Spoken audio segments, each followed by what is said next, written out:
Trump is not a product of the leak of the Podesta emails or James Comey or even racism, although he and many who support him are racists, or Russian bots.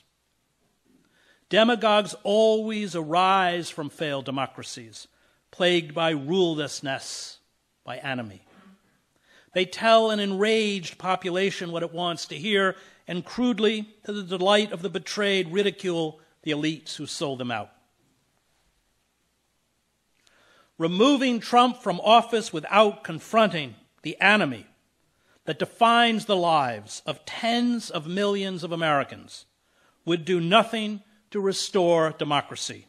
In fact, it would probably consolidate the power of a Christianized fascism, rapidly filling Trump's ideological void. Vice President Mike Pence, because he is a creature of the Christian right, would most likely, as Noam Chomsky has pointed out, be worse than Trump if he gained the presidency. This enemy, as it always does, has empowered our own demagogues. And demagogues must be understood as cult leaders rather than traditional politicians. A disempowered population, infantilized by a world it cannot control, gravitates to cult leaders who appear omnipotent and promise a return to a mythical golden age. The cult leaders vow to crush the forces embodied in demonized groups and individuals which are blamed for their misery. The more outrageous the cult leaders become, the more they flout law and social conventions, the more they gain in popularity. Cult leaders are immune to the norms of established society. This is their appeal.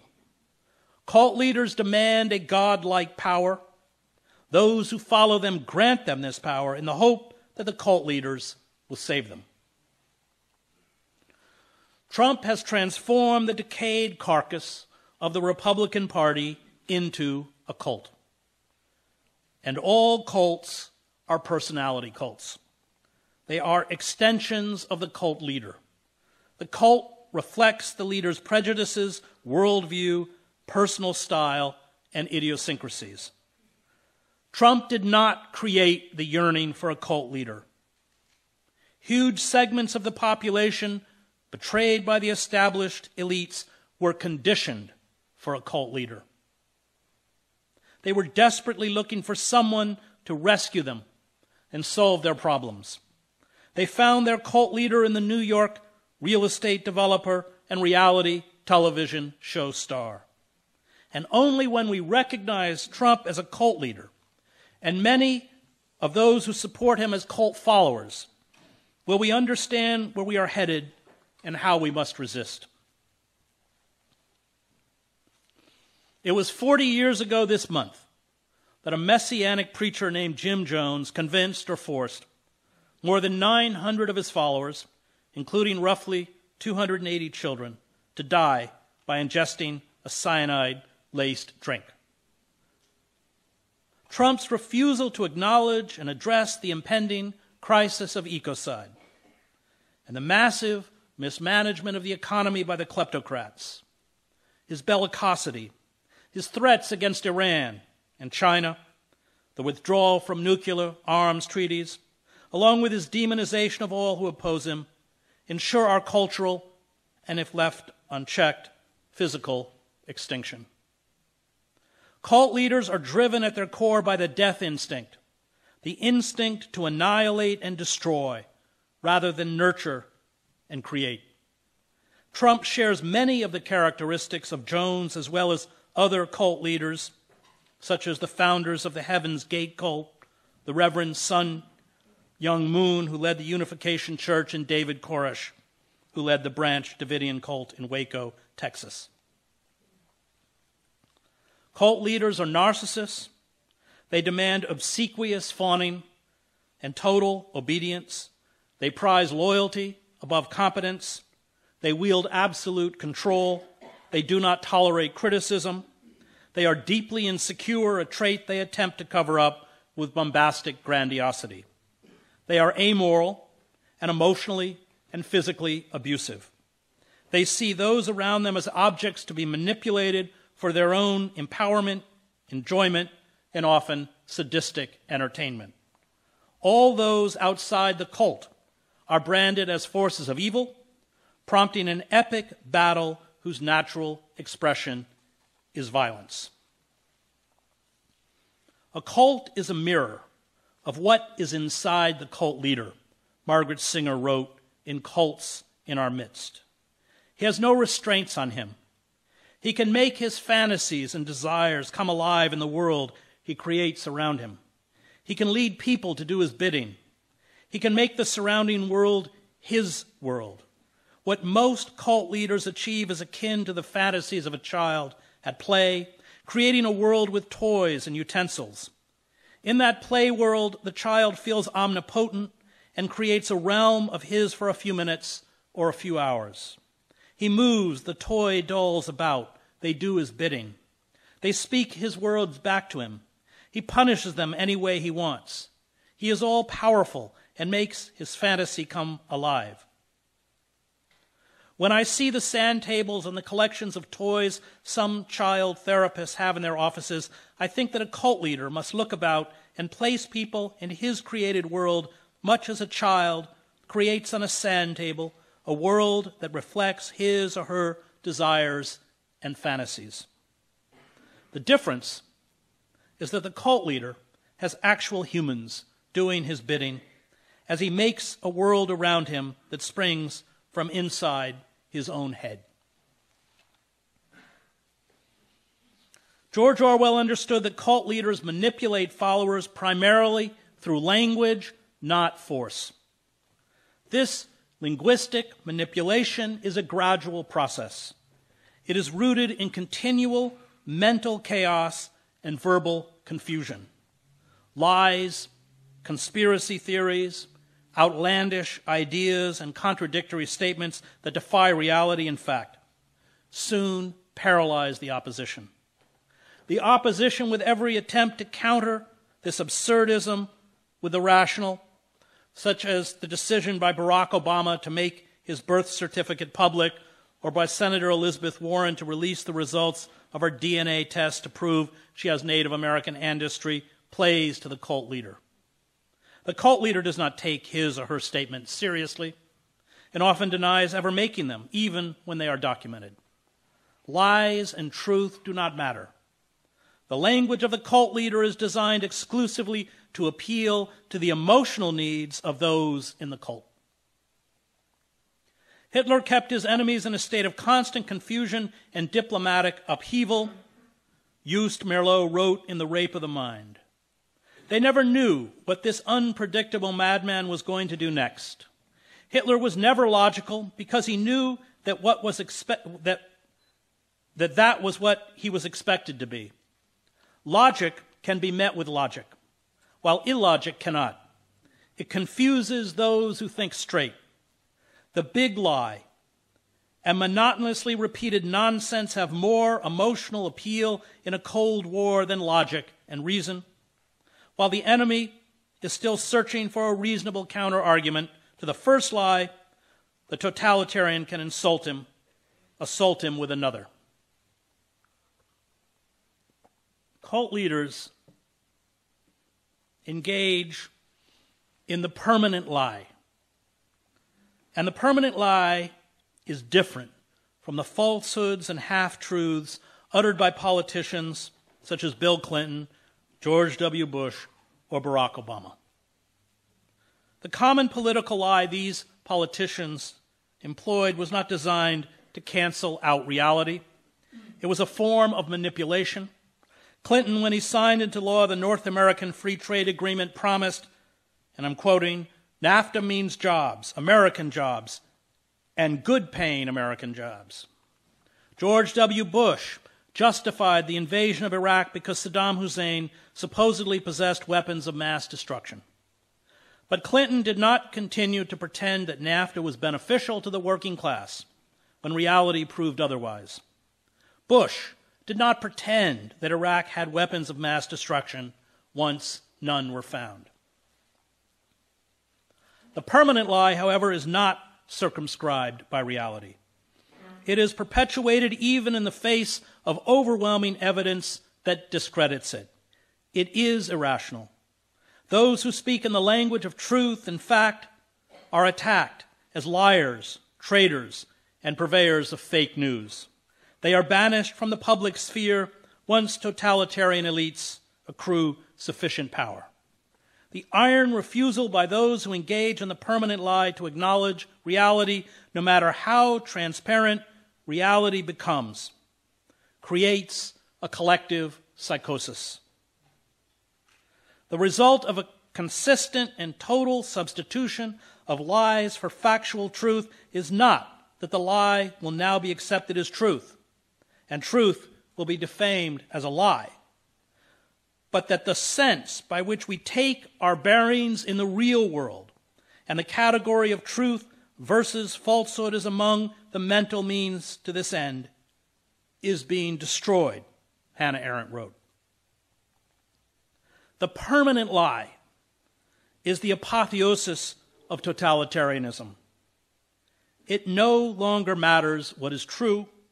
It matters only what is correct. And federal courts are being stacked with Federalist Society judges who served the correct ideology of corporatism and the rigid social mores of the Christian right. They hold reality, including science and the rule of law, in contempt. They seek to banish those who live in a reality-based world defined by intellectual and moral autonomy. Consistency is discarded. Complexity, nuance, depth, and profundity are replaced with the simpleton's belief in threats and force. This is why the Trump administration disdains diplomacy and is dynamiting the State Department. Totalitarianism, wrote the novelist and social critic Thomas Mann, is at its core the desire for a simple folktale. Once this folktale replaces reality, morality and ethics are abolished. And as Voltaire reminded us, those who can make you believe absurdities can make you commit atrocities. The cult leader grooms followers to speak in the language of hate and violence. The cult leader constantly paints a picture of an existential threat, often invented, that puts the cult followers in danger. Trump is doing this by demonizing the caravan of some 4,000 immigrants, most from Honduras, moving through southern Mexico. Caravans of immigrants are, in fact, nothing new. The beleaguered and impoverished asylum seekers, including many families with children, are 1,000 miles from the Texas border. But Trump, aided by nonstop coverage by Fox News and Christian broadcasting, is using the caravan to terrify his followers, just as he, along with these media outlets, portrayed the protesters who flocked the U.S. Capitol to oppose the nomination of Kavanaugh as unruly mobs. Trump claims the Democrats want to open the border to these quote-unquote criminals and to quote-unquote unknown Middle Easterners who are, he suggests, radical jihadists. Christian broadcasting such as Pat Robertson's 700 Club splice pictures of marching jihadists in black uniforms cradling automatic weapons into video shots of the caravan. the fear-mongering and rhetoric of hate and violence, as I saw when I covered the war in the former Yugoslavia, eventually leads to widespread acts of violence against those the cult leader defines as the enemy. The explosive devices sent to Trump critics and leaders of the Democratic Party, including Barack Obama, Hillary Clinton, and Joe Biden, along with George Soros, James Clapper, and CNN, allegedly by Cesar Sayoc, an ex-stripper and fanatic Trump supporter who was living out of his van, herald more violence. Trump, tossing gasoline on the flames, used this assault against much of the leadership of the Democratic Party to again attack the press, or as he calls it, the enemy of the people. It should come as no surprise that last Saturday, another enraged American white male, his fury and despair seemingly stoked by the diatribes and conspiracy theories of the far right, entered a Pittsburgh synagogue and massacred 8 men and 3 women as he shouted anti-Semitic abuse. Shot by police and arrested at the scene was Robert Bowers, who believes that Jewish groups are aiding the caravan of immigrants in southern Mexico. He was armed with a military-style AR-15 assault rifle, plus 3 handguns. The proliferation of easily accessible, high-caliber weapons, coupled with the division of the country into the blessed and the damned by Trump and his fellow cultists, threatens to turn the landscape of the United States into one that resembles Mexico, where at least 145 people in politics, including 48 candidates and pre-candidates, along with party leaders and campaign workers, have been assassinated over the last 12 months. Look south if you want a vision of the future. The cult leader, unlike a traditional politician, makes no effort to reach out to his opponents. The cult leader seeks to widen the divisions. The cult leader brands those outside the cult as irredeemable. The cult leader seeks the omnipotence to crush those who do not kneel in adoration. The cult followers, yearning to be protected and empowered, seek to give the cult leader unlimited power. Democratic norms and impediment to the leader's omnipotence are ridiculed, attacked, and ultimately abolished. Those in the cult seek to be surrounded by the cult leader's magical aura. Reality is sacrificed for fantasy, and those who challenge the fantasy are not considered human. They are satanic. Behavior that ensures the destruction of a public figure's career does not affect a cult leader. It does not matter how many lies uttered by Trump are meticulously documented by the New York Times or the Washington Post. It does not matter that Trump's personal financial interests, as we see in his relationship with the Saudis, take precedence over the rule of law, diplomatic protocols, and national security. It does not matter that he is credibly charged by numerous women with being a sexual predator, a common characteristic of cult leaders. It does not matter that he paid little or no income taxes and routinely committed financial fraud. It does not matter that he is inept, lazy, and ignorant. The establishment whose credibility has been destroyed because of its complicity in empowering the ruling oligarchy and the corporate state might as well be blowing soap bubbles at Trump. Their vitriol to his followers only justifies the hatred radiating from the cult. The removal of Trump from power would not remove the yearning of tens of millions of people, many conditioned by the Christian right, for a cult leader. Most of the leaders of the Christian right have built cult followings of their own.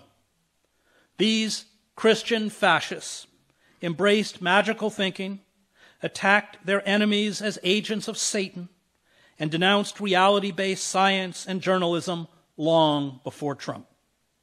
Cults are a product of social decay, of anomie, and our decay and despair are expanding, soon to explode in another financial crisis. The efforts by the Democratic Party and much of the press, including CNN and the New York Times, to discredit Trump as if our problems are embodied in him alone are futile. The smug self-righteousness of this crusade against Trump only contributes to the national reality television show that has replaced journalism and politics. This crusade attempts to reduce a social, economic, and political crisis to the person of Trump. It is accompanied by a refusal to confront and name the corporate forces responsible for our failed democracy and growing social inequality. This collusion with the forces of corporate oppression neuters the press and Trump's mainstream and democratic critics. Our only hope is to organize for the overthrow of the corporate state that vomited up Trump.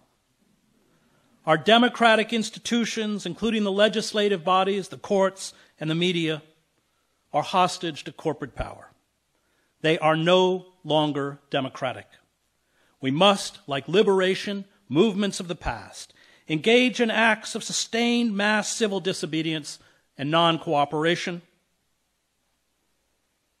By turning our ire on the corporate state, we expose and name the true sources of power and abuse. We expose the absurdity of blaming our demise on demonized groups such as undocumented workers, Muslims, African Americans, Latinos, feminists, gays, and others.